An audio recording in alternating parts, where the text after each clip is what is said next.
તો દરિયાઈ સુરક્ષા અને આપત્તિ વ્યવસ્થાપનને વધુ સુદૃઢ બનાવવાના હેતુથી પોરબંદરમાં 2 દિવસીય રિજનલ સર્ચ અને રેસ્ક્યુ એક્સરસાઇઝનું આયોજન કરવામાં આવ્યું છે।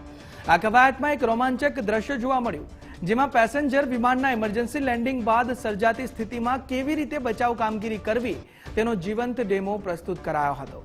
કોસ્ટગાર્ડના 8 જેટલા જહાજો અને એરક્રાફ્ટે આધુનિક ટેકનોલોજી જેમ કે રિમોટ કંટ્રોલ લાઇફબોટ અને ડ્રોનિયર એરક્રાફ્ટની મદદથી અદ્ભુત ઓપરેશન પાર પાડ્યું હતું।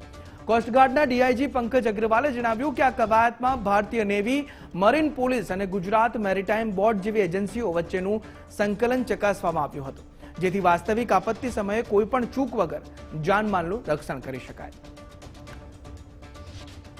इसका सिर्फ एक ही मकसद है कि हम अपने जो हमारा कैपेसिटी और कैपेबिलिटी असेसमेंट है वो इतना दुरुस्त कर सकें कि जब भी ऐसी किसी